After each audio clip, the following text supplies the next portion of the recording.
إن الحمد لله نحمده ونستعينه ونستغفره ونعوذ بالله من شرور أنفسنا ومن سيئات أعمالنا من يهده الله فلا مضل له ومن يضلل فلا هادي له وأشهد أن لا إله إلا الله وحده لا شريك له وأشهد أن محمدا عبده ورسوله صلى الله عليه وعلى آله وصحبه وسلم أما بعد عن ابن مسعود رضي الله تعالى عنه قال قال رسول الله صلى الله عليه وسلم لا يحل دم امرئ مسلم إلا بإحدى ثلاث الثيب الزاني والنفس بالنفس والتارك لدينه المفارق للجماعة رواه البخاري ومسلم.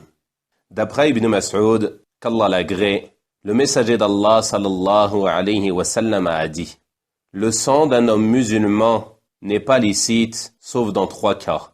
L'homme marié qui fornique, l'âme pour l'âme, et celui qui délaisse sa religion et qui se sépare du groupe. Rapporté par Al-Bukhari et Muslim. Comme vous le voyez mes frères, ce hadith est une des bases prouvant la sacralité du sang du musulman, et il énonce les cas où cette sacralité, elle disparaît. Le prophète sallallahu alayhi wa sallam a dit: le sang d'un homme musulman, et ceci englobe aussi bien l'homme que la femme. C'est-à-dire que le sang de la femme musulmane est sacré au même titre que celui de l'homme. Le sang d'un homme musulman, c'est-à-dire un homme qui atteste qu'il n'y a pas de Dieu en droit d'être adoré sauf Allah, et que Mohammed est le messager d'Allah, comme ceci est d'ailleurs rapporté à l'origine dans ce hadith. Le sang d'un homme musulman n'est pas licite, c'est-à-dire qu'il n'est pas permis de le tuer, car son sang est sacré. Comme le prophète sallallahu alayhi wa sallam l'a d'ailleurs dit dans un autre hadith: vos sangs, vos biens et votre honneur sont sacrés, c'est-à-dire qu'ils sont inviolables, et qu'il n'est pas permis de leur porter atteinte, et ce d'une quelconque manière. Sauf dans 3 cas, c'est-à-dire qu'il y a 3 situations dans lesquelles le sang du musulman perd sa sacralité. L'homme marié qui fornique. Al-Thayyib, que l'on a traduit ici par l'homme marié, cela désigne en réalité l'homme qui a eu des rapports intimes par un mariage valide.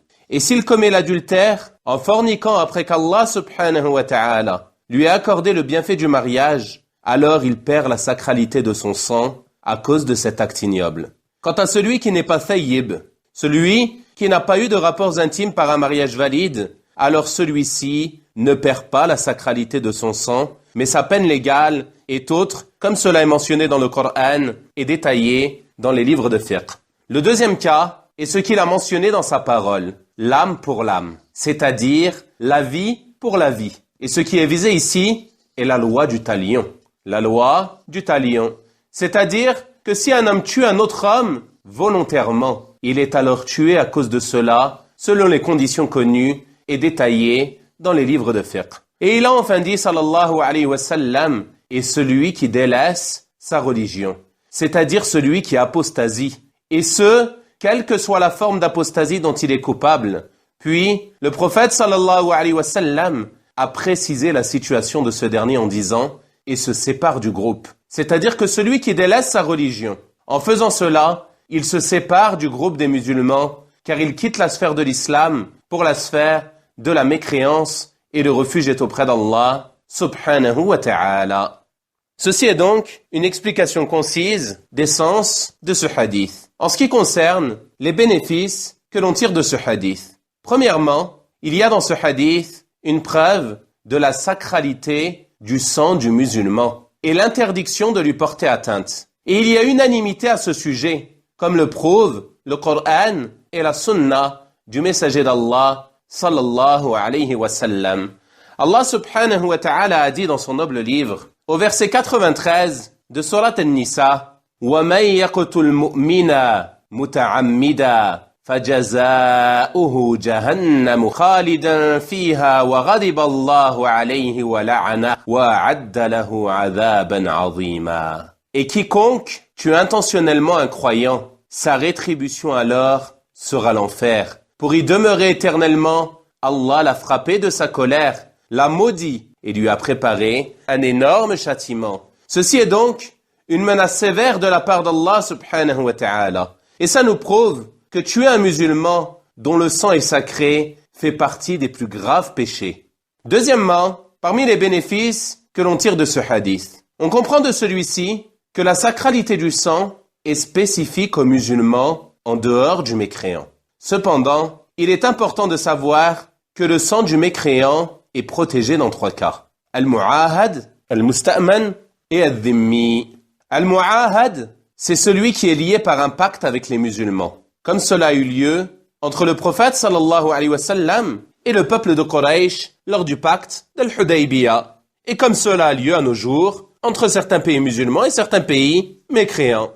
Al-Musta'man, c'est celui à qui la sécurité est accordée, celui qui est entré en terre d'islam pour le commerce, le travail ou toute autre raison, sous la protection d'un musulman, que ce soit le gouverneur ou une personne parmi les musulmans, comme c'est le cas aujourd'hui, lorsqu'un mécréant entre en terre d'islam avec un visa. Ce visa, en réalité, c'est un gage de protection pour lui, et il n'a en aucun cas permis de lui porter atteinte, même s'il provient à la base d'un pays en guerre contre les musulmans. À partir du moment où il est entré sous la protection d'un musulman, alors son sang doit être protégé, et il n'est pas permis de lui porter atteinte. Al-Dhimmi, c'est celui qui vit parmi les musulmans et qui paye la jizya.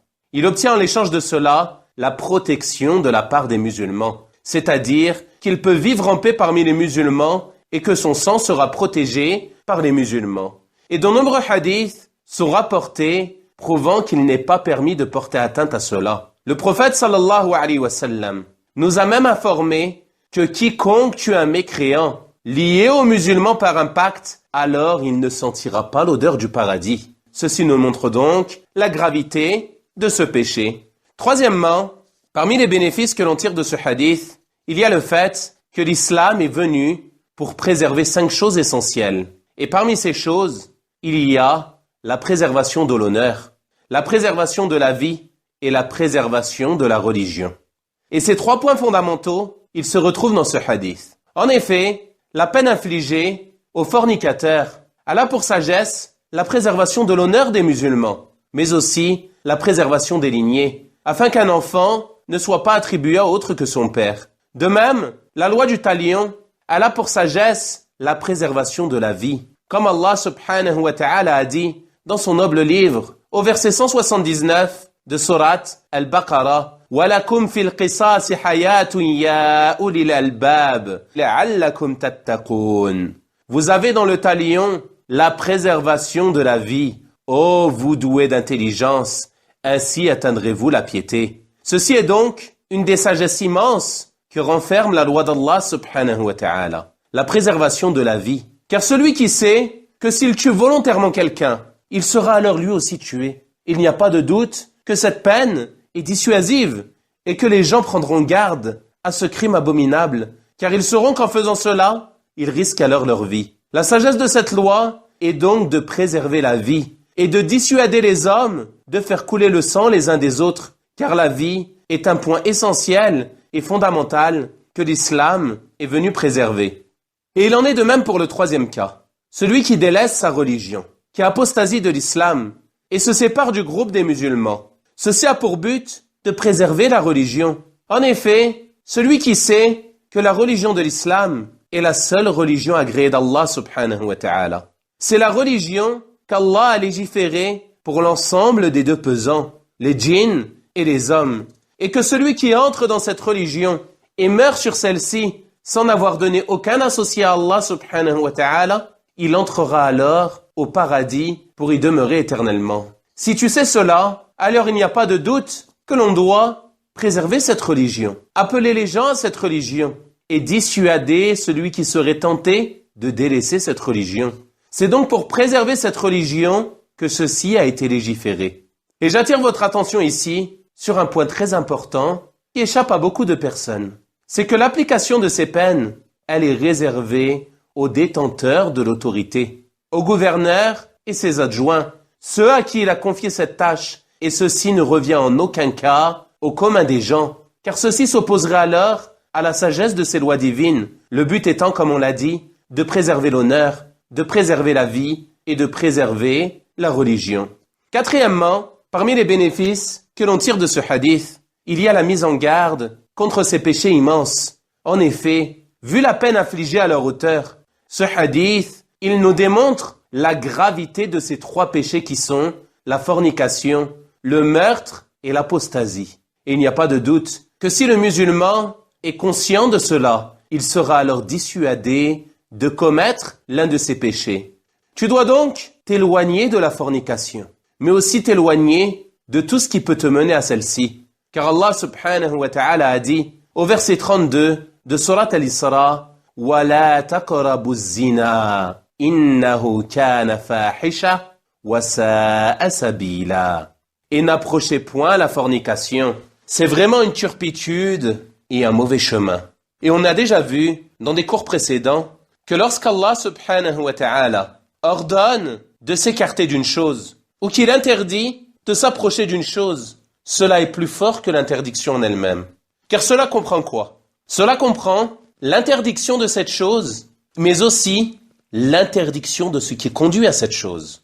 Donc si Allah subhanahu wa ta'ala t'interdit de t'approcher de la fornication, cela comprend donc l'interdiction de tout ce qui mène à ce péché abominable, comme le fait par exemple de regarder des femmes étrangères, de se mélanger à des femmes étrangères de façon impudique et de manière interdite, et notamment le fait de s'isoler avec une femme étrangère. Car lorsqu'un homme s'isole avec une femme étrangère, alors le diable est le 3e d'entre eux, comme il est venu dans le hadith. Et entre dans cela une nouvelle forme d'isolement très répandue à notre époque, et qui a conduit à de nombreux méfaits, qui est le fait de s'isoler via les moyens modernes de communication. Et surtout, via les réseaux sociaux, comme Facebook, Twitter, WhatsApp et autres réseaux sociaux. Avant, les gens pudiques, ils se préservaient en restant dans leur demeure et en ne sortant que par nécessité. Mais aujourd'hui, la fitna, elle est entrée dans ton foyer. Elle est face à toi à longueur de journée, entre tes mains. En quelques clics, en quelques mouvements, la personne, elle peut se retrouver en train de commettre des péchés immenses, dont l'issue est réprouvable. Tu dois donc faire preuve de patience face à cela, et ne pas te laisser aller sur ces réseaux.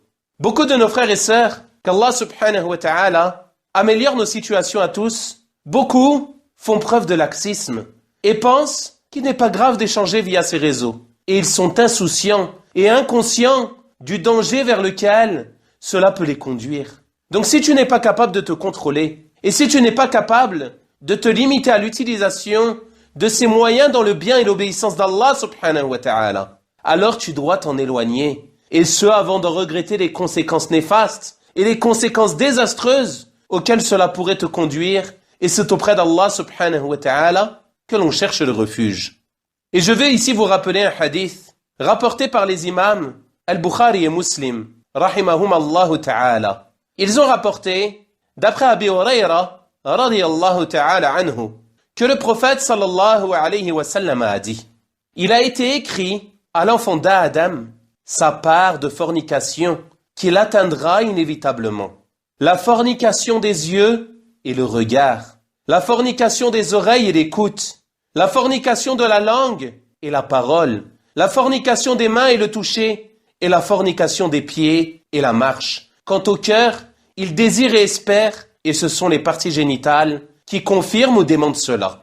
L'éminent cheikh Ubayd al-Jabiri hafidahullah ta'ala, qu'Allah le préserve et prolonge sa vie dans son obéissance, il a dit, après avoir mentionné ce hadith: ceci est une mise en garde du messager d'Allah sallallahu alayhi wa sallam qui renferme l'obligation pour le musulman de préserver ses membres qui sont les yeux, les oreilles, la langue, les mains et les pieds. En effet, celui qui ne les préserve pas, ils le feront tomber dans le mal et le répréhensible. Et après ces paroles, le cheikh hafidahullah a sévèrement mis en garde contre les discussions entre hommes et femmes via ces réseaux. Et il a dit que c'est une forme d'isolement illicite et que cela est encore pire que l'isolement connu auparavant. Nous devons donc craindre Allah, mes frères, et nous soumettre à l'ordre de notre Seigneur subhanahu wa ta'ala en nous éloignant de cette turpitude et tout ce qui y mène. Et également, les gens qui utilisent ces moyens, ils doivent craindre Allah subhanahu wa ta'ala. Ils ne doivent pas faire en sorte d'appeler à cette turpitude ou d'être une tentation pour les autres, notamment comme en mettant des photos de sa personne en photo de profil. Wallahu al-musta'an. Il n'y a pas de doute que les photos sont interdites dans notre noble législation. Mais il est pire encore quand ce sont des photos qui appellent à la tentation entre les musulmans. Wallahu al-musta'an. Je demande donc à Allah subhanahu wa ta'ala de me préserver, ainsi que vous, de ces fléaux. De la même manière, et même plus encore, le musulman, il doit prendre garde à tout ce qui mène à l'apostasie. Et pour cela, tu dois tout d'abord apprendre les causes de l'apostasie. Quelles sont les choses qui font sortir la personne de la religion de l'islam? De la même manière que tu apprends le bien et les voies menant au bien, tu dois aussi apprendre le mal et les voies menant au mal. Car celui qui ne connaît pas ce mal, il risque de tomber dedans. Et on demande à Allah subhanahu wa ta'ala de nous préserver. En effet, comment pourrais-tu te préserver d'une chose si tu ne connais pas cette chose?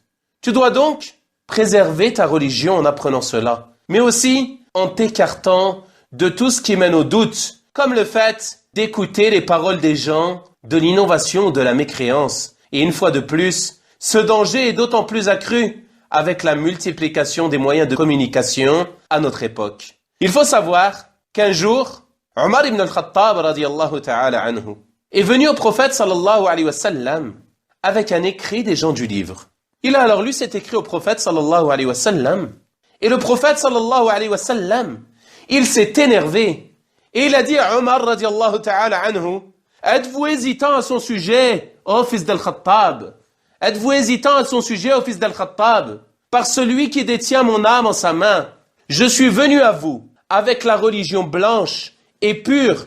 Ne les interrogez en rien, car ils vous informeront d'une vérité et vous la démentirez. Ou ils vous informeront d'une chose fausse en laquelle vous croirez. Par celui qui détient mon âme en sa main, si Moussa était vivant, il n'aurait eu d'autre choix que de me suivre. Et ce hadith est rapporté par l'imam Ahmed, rahimahullah ta'ala, et l'imam Al-Albani, rahimahullah, l'a considéré comme bon.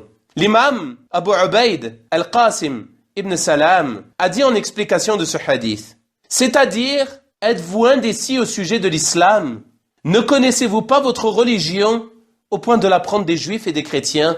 Ceci veut dire qu'il a réprouvé le fait de prendre la science des gens du livre. Et le sens de sa parole, sallallahu alayhi wa sallam, je suis venu à vous avec la religion blanche et pure. C'est-à-dire, je vous l'ai clarifié. Je vous ai clarifié cette religion de sorte qu'elle ne comporte aucune confusion pour vous. Et elle est pure, c'est-à-dire qu'elle est exempte du polythéisme, exempte des innovations et exempte des superstitions. Et méditez mes frères, méditez sur le fait que le prophète sallallahu alayhi wa sallam, il a interdit à Omar, radiyallahu ta'ala anhu, Omar, qui est al-Farouq, celui qui distingue le bien du mal, il lui a interdit de regarder quoi que ce soit parmi les feuillets des gens du livre. Et le prophète sallallahu alayhi wa sallam, il s'est énervé à cause de cela. Alors que pensez-vous mes frères, si le prophète sallallahu alayhi wa sallam, il voyait les musulmans aujourd'hui, devant leur télé ou devant leur téléphone, en train d'écouter les faussetés des mécréants, en train d'écouter les faussetés des hypocrites, matin et soir, et le refuge est auprès d'Allah, subhanahu wa ta'ala.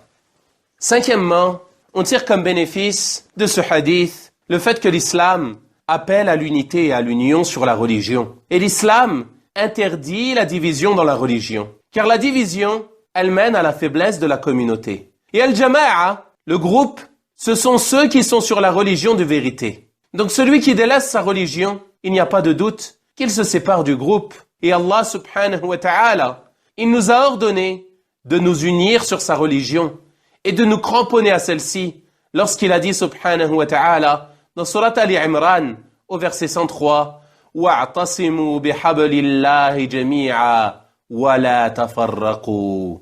Et cramponnez-vous tous ensemble au câble d'Allah et ne soyez pas divisés. C'est-à-dire, cramponnez-vous tous ensemble à la religion d'Allah, cramponnez-vous tous ensemble au livre d'Allah et cramponnez-vous tous ensemble à la sunna du messager d'Allah sallallahu alayhi wa sallam. Soyez unis sur cela et ne vous divisez pas en religion. Ceci est donc l'ordre venu d'Allah subhanahu wa ta'ala, de nous unir sur cette religion et de ne pas nous diviser. On demande donc à Allah subhanahu wa ta'ala d'unir la communauté sur la vérité, sur le noble livre de notre Seigneur subhanahu wa ta'ala et la sunna de son messager sallallahu alayhi wa sallam. Wa sallillahumma wa sallim wa barik ala nabiyyina Muhammadin wa ala alihi wa sahabatihi ajma'in. Walhamdulillahi rabbil alamin. Wa jazakum Allahu khayra.